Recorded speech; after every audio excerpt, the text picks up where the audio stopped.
Dubai ಯುಎಇಯ ಸಮಸ್ತ ಯಕ್ಷಾಭಿಮಾನಿಗಳೇ, ಪೂರ್ವ ಪ್ರಕಟಿತ Dubai Yakshagana ಅಭ್ಯಾಸ ತರಗತಿ ಪ್ರಾಯೋಜಿತ ಜೂನ್ 11ರ ಶನಿವಾರದಂದು ಜರುಗಲಿರುವ ಅಭೂತಪೂರ್ವ ಕನ್ನಡ ಪೌರಾಣಿಕ ಯಕ್ಷಗಾನ ಪ್ರದರ್ಶನ ಲಲಿತೋಪಖ್ಯಾನದ ಪೂರ್ವ ಸಿದ್ಧತೆಗಳು ಭರದಿಂದ ಪೂರ್ಣಗೊಳ್ಳುತ್ತಿದೆ.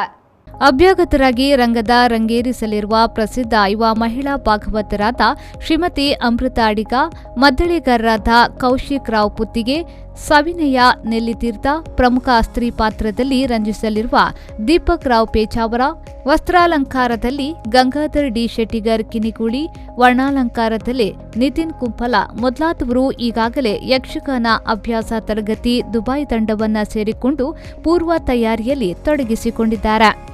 ಯಕ್ಷರಂಗದ ಮಿನುಗುತ್ತಾರೆ ಸ್ವರ ಸಾಮ್ರಾಟರಾದ ಯಕ್ಷಧ್ರುವ ಪಟ್ಲ ಸತೀಶ್ ಶೆಟ್ಟಿಯವರು ಈ ವಾರ ನಮ್ಮನ್ನ ಸೇರಿಕೊಂಡು ಅಂತಿಮ ಹಂತದ ರೂಪುರೇಷೆ ನೀಡಲಿದ್ದಾರೆ.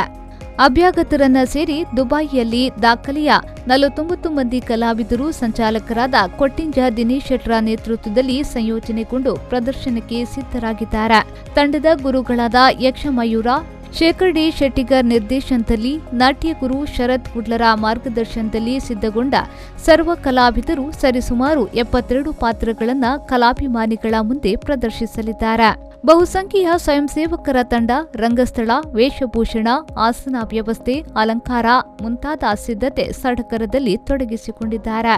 ದುಬೈ ಯಕ್ಷಗಾನ ಅಭ್ಯಾಸ ತರಗತಿ ಪ್ರಾಯೋಜಿತ ಚೊಚ್ಚಲ ಯಕ್ಷರಕ್ಷಾ ವಿಶೇಷ ವಾರ್ಷಿಕ ಪ್ರಶಸ್ತಿಯನ್ನ ಯಕ್ಷ ಕಲಾವಿದ ಸಂಘಟಕ ಪ್ರಭಾಕರ್ ಡಿ ಸುವರ್ಣ ಅವರಿಗೆ ಗಣ್ಯರ ಸಮಕ್ಷಮದಲ್ಲಿ ಪ್ರದಾನ ಮಾಡಲಾಗುವುದು. ಜೂನ್ 11ರ ಇಳಿ ಸಂಜೆ 4 ಗಂಟೆಗೆ ಸರಿಯಾಗಿ ಚೌಕಿಪೂಜೆ, 4:30ಕ್ಕೆ ಪೂರ್ವರಂಗ, ಚಂಡೆ ಜುಗಲ್ಬಂದಿ, ಸಂಜೆ 5ಕ್ಕೆ ಸರಿಯಾಗಿ ಕಥಾರಂಭವಾಗಲಿದೆ. ಮಾತ್ರವಲ್ಲದೆ ರಾತ್ರಿ 9 ಗಂಟೆಗೆ ಸರಿಯಾಗಿ ಮಹಾದಾನಿಗಳ ನೆರವಿನಿಂದ ಸಾರ್ವಜನಿಕ ಅನ್ನ ಸಂತರ್ಪಣೆ ಜರುಗಲಿದೆ. ಯುಎಇಯ ಸಮಸ್ತ ಕಲಾಭಿಮಾನಿಗಳು ಈ ಅವಕಾಶವನ್ನು ಸದುಪಯೋಗಪಡಿಸಿಕೊಂಡು ಕಲೆ ಕಲಾವಿದರನ್ನ ಹೆಚ್ಚಿನ ಸಂಖ್ಯೆಯಲ್ಲಿ ಪ್ರೋತ್ಸಾಹಿಸಿ ಭಗವತ್ ಅನುಗ್ರಹಕ್ಕೆ ಪಾತ್ರರಾಗಬೇಕೆಂದು ದುಬೈ ಯಕ್ಷಗಾನ ಅಭ್ಯಾಸ ತರಗತಿಯ ಮುದ್ರಣ ಮಾಧ್ಯಮ ಪ್ರಸಾರಗಳ ನೇತೃತ್ವ ವಹಿಸಿರುವ ಗಿರೀಶ್ ನಾರಾಯಣ್ ಕಾಡಿಪಳ ಅವರು ಮಾಧ್ಯಮ ಪ್ರಕಟಣೆಯಲ್ಲಿ ತಿಳಿಸಿದ್ದಾರೆ.